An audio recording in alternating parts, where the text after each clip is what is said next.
लोकसभा चुनाव के बाद से यूपी की खूब चर्चा हो रही है। यूपी की सियासी लड़ाई हर गुजरते दिन के साथ दिलचस्प होती नजर आ रही है, क्योंकि लोकसभा चुनाव से पहले जिस यूपी में बीजेपी की टक्कर में कोई पार्टी दिखाई नहीं दे रही थी, नतीजों के बाद वहां कांटे की टक्कर दिखने लगी है।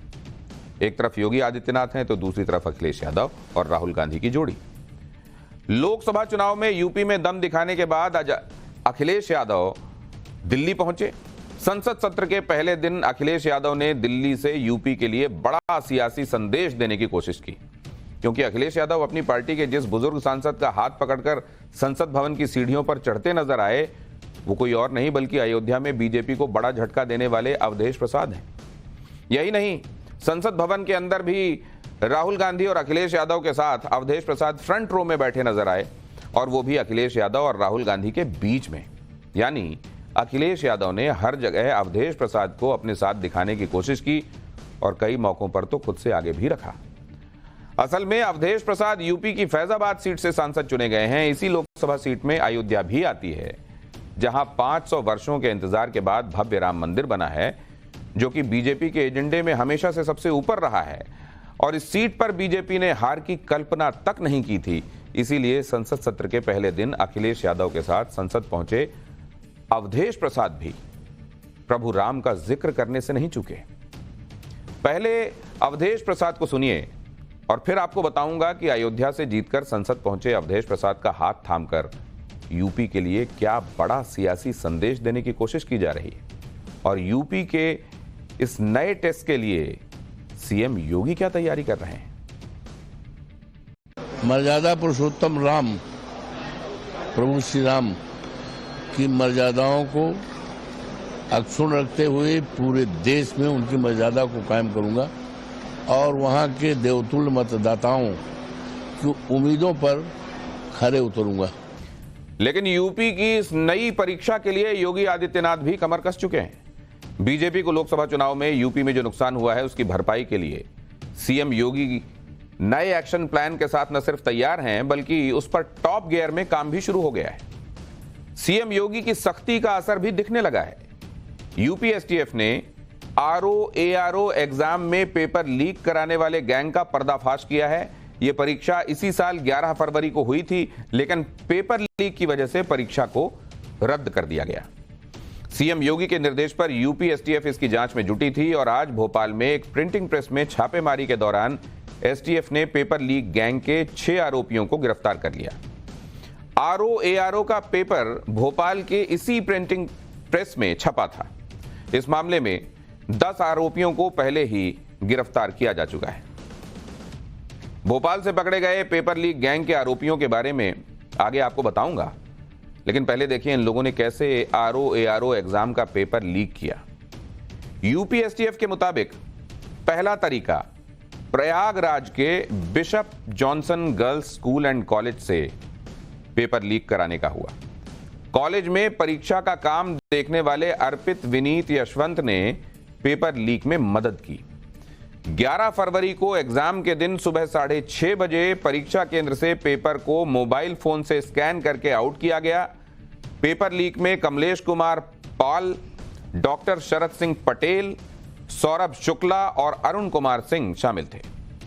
अरुण कुमार सिंह को पेपर को व्हाट्सएप के जरिए जीडी मेमोरियल स्कूल के मैनेजर सौरभ शुक्ला ने दिया था। दूसरा तरीका पेपर लीक का, भोपाल में जिस प्रिंटिंग प्रेस में पेपर छपा, वहां के कर्मचारी सुनील रघुवंशी ने पेपर आउट किया। सुनील रघुवंशी प्रिंटिंग प्रेस में मशीन के मेंटेनेंस का काम देखता था। 3 फरवरी को Sunil Raghuvanshi printing press machine के पार्ट को मरम्मत करने के बहाने बाहर ले गया, जिसमें वो आरओ एग्जाम का पेपर भी छिपाकर साथ में ले गया। भोपाल की इसी प्रिंटिंग प्रेस में छापेमारी कर यूपी एसटीएफ की टीम ने सुनील रघुवंशी समेत पेपर लीक गैंग के 6 आरोपियों को गिरफ्तार किया है।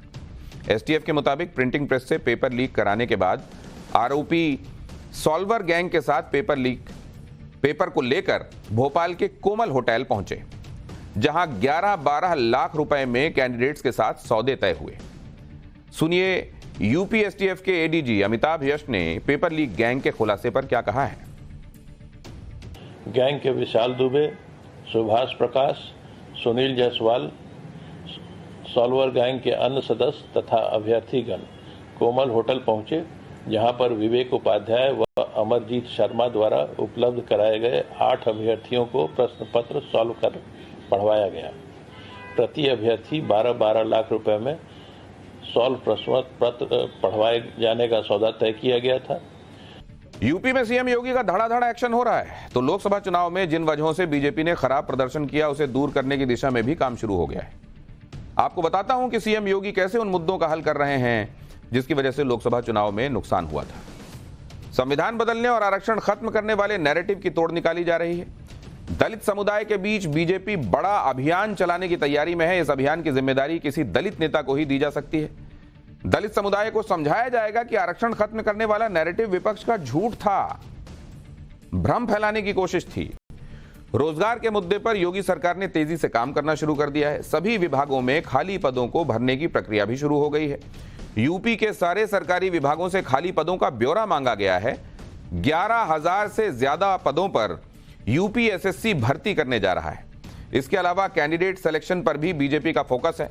लोकसभा चुनाव में कैंडिडेट सिलेक्शन को लेकर सवाल खड़े हुए थे। उपचुनाव में बीजेपी स्थानीय कार्यकर्ताओं से सलाह लेकर ही कैंडिडेट घोषित करेगी। बहुत संभव है कि बीजेपी उपचुनाव में स्थानीय कार्यकर्ताओं को टिकट दे सकती है। इसके अलावा आरएलडी और निषाद पार्टी की सीटों पर भी मंथन किया जाएगा। यानी लोकसभा चुनाव के दौरान जिन जिन मुद्दों को लेकर बीजेपी कार्यकर्ताओं में उदासीनता थी, नाराजगी थी, उन सबको दूर किया जा रहा है। उपचुनाव में बीजेपी नए जोश के साथ उतरेगी। बीजेपी उपचुनाव जीतकर 2027 के विधानसभा चुनाव के लिए पॉजिटिव मैसेज देना चाहती है। हालांकि 2027 के विधानसभा चुनाव से पहले यूपी में उपचुनाव का टेस्ट होने वाला है। यूपी में 10 विधानसभा सीटों पर उपचुनाव होने वाले हैं, जिसके लिए अखिलेश यादव पूरा जोर लगा रहे हैं। और आज संसद सत्र के पहले दिन भी उन्होंने संसद की सीढ़ियों पर अवधेश प्रसाद का हाथ थामकर उपचुनाव के लिए नैरेटिव सेट करने की कोशिश की, क्योंकि यूपी में 10 सीटों पर होने वाले उपचुनाव में सबसे ज्यादा चर्चा मिल्कीपुर विधानसभा सीट की हो रही है। मिल्कीपुर विधानसभा सीट फैजाबाद लोकसभा के तहत ही आती है। फैजाबाद लोकसभा के अंदर ही अयोध्या भी आता है। 2022 में मिल्कीपुर से समाजवादी पार्टी के अवधेश प्रसाद ने चुनाव जीता था। अखिलेश यादव ने लोकसभा चुनाव में अवधेश प्रसाद को टिकट दिया। अवधेश प्रसाद जीत गए। भव्य राम मंदिर बनने के बाद भी बीजेपी की हार की बड़ी चर्चा हुई। बीजेपी के उम्मीदवार पर भी सवाल उठाए गए। इसके अलावा अधिकारियों पर भी भेदभाव के आरोप लगाए गए, जिसके बाद बीजेपी ने भी फैजाबाद में हार के कारणों की समीक्षा की और अब मिल्कीपुर उपचुनाव में जीत हासिल करके बीजेपी फैजाबाद की हार का असर कम करने की कोशिश में है। मिल्कीपुर विधानसभा सीट पर होने वाले उपचुनाव के लिए बीजेपी और सीएम योगी ने नई रणनीति बनाई है। लोकसभा चुनाव में जो गलतियां हुई उन्हें दूर किया जा रहा है। फैजाबाद में 5 विधानसभा सीटें हैं और 2022 के विधानसभा चुनाव में बीजेपी ने 4 सीटों पर जीत हासिल की थी। 2022 में समाजवादी पार्टी सिर्फ यही एक सीट मिल्कीपुर ही जीत पाई थी। 2022 में समाजवादी पार्टी के अवधेश प्रसाद ने बीजेपी के बाबा गोरखनाथ को 12,923 वोटों से हराया था, जबकि 2024 लोकसभा चुनाव में मिल्कीपुर विधानसभा में अवधेश प्रसाद को 7,733 की बढ़त मिली थी। यानी 2 साल में मिल्कीपुर में अवधेश प्रसाद को जो वोट मिले वो 5,190 वोट कम हो गए। मिल्कीपुर सीट समाजवादी पार्टी के पास थी और अब उपचुनाव में इस सीट पर जीत हासिल करने का प्रेशर भी समाजवादी पार्टी पर ही है। दूसरी तरफ बीजेपी ने लोकसभा चुनाव की गलती से सबक लेते हुए मिल्कीपुर में जातीय समीकरणों को साधना शुरू कर दिया है। सूत्र बता रहे हैं कि मिल्कीपुर उपचुनाव को लेकर स्थानीय कार्यकर्ताओं से चर्चा हो रही है। स्थानीय नेताओं और कार्यकर्ताओं को संगठित किया जा रहा है। चर्चा है कि मिल्कीपुर से बाबा गोरखनाथ को फिर से टिकट मिल सकता है।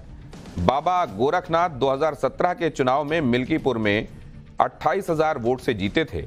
इसके अलावा पासी समुदाय से भी कई उम्मीदवारों के नामों की चर्चा है।